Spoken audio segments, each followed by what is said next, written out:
Hey kids, welcome to another extremely exciting Facebook Live with the Sports Adrenaline crew.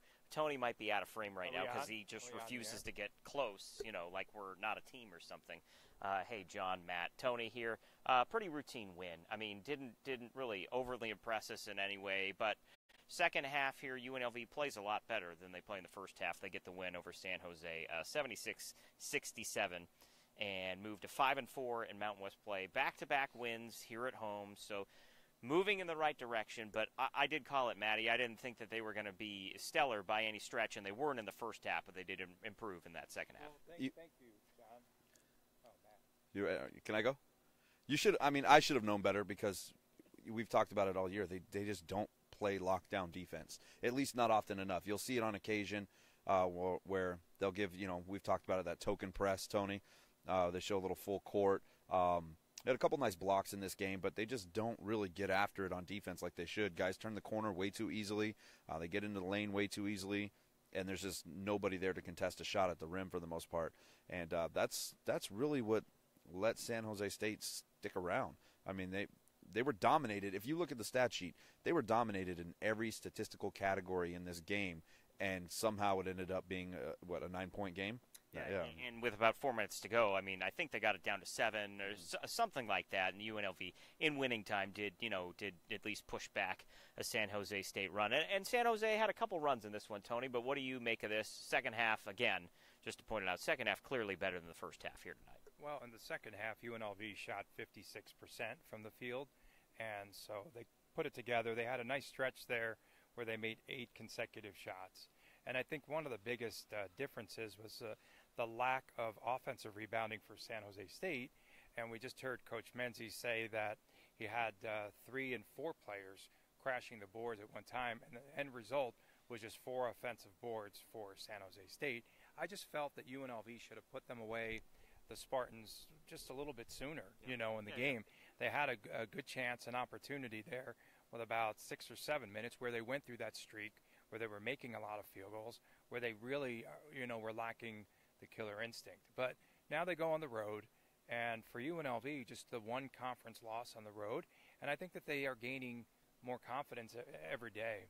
I just think, Matt and I were talking during the game about that token full court pressure, and it really does, stem the tide. It really does help UNLV, at least to get the point guard turned around or out of position and, try to get their offense started out further. And the Rebels just have to work on that. And again, just a lot of defensive lapses, guys, inside. I was just like,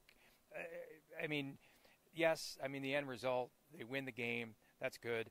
But right. Still, defense, especially in the interior, is not where it should be. Yeah, but we are talking about a win tonight as opposed to a close overtime game against San Jose. You asked a question to Marvin Menzies after the game. Maybe the light bulbs are starting to go off here.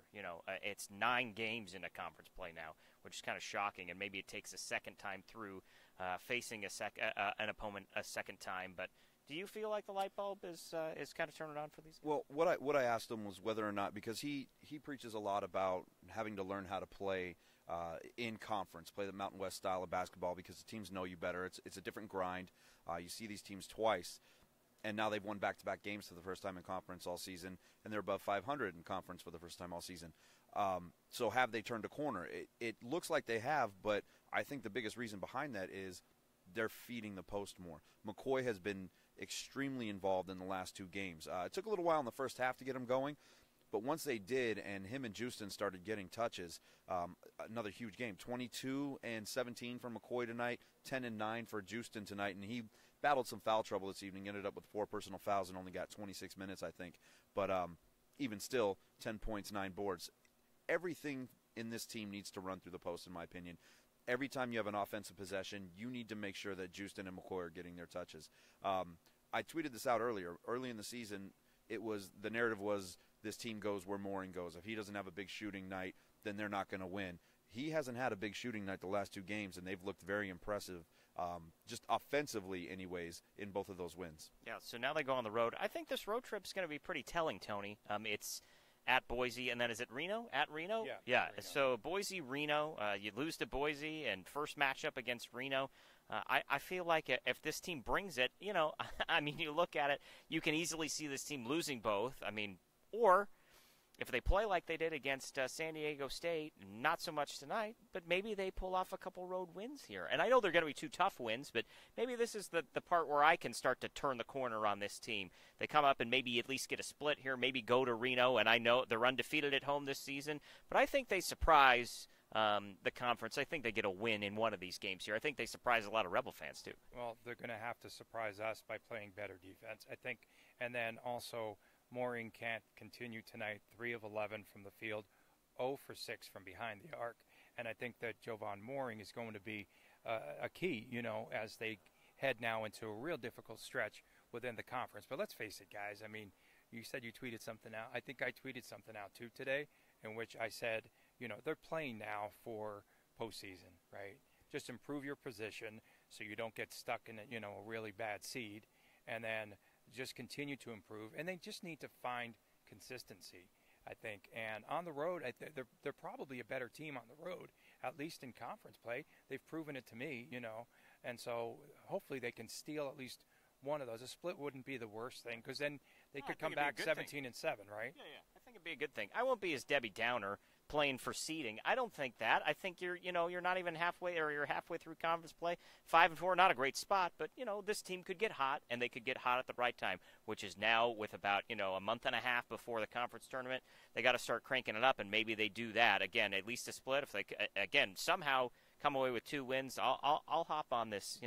Well, there's not really a bandwagon right now, but I think the bandwagon starts if they come away with a couple wins. And the pregame show was pretty awesome. We'll end on that really quick. Pregame show was lit. It was lit. It was lit. Yeah. So if they debuted it today, it's just projections on the court video. We went live for it earlier.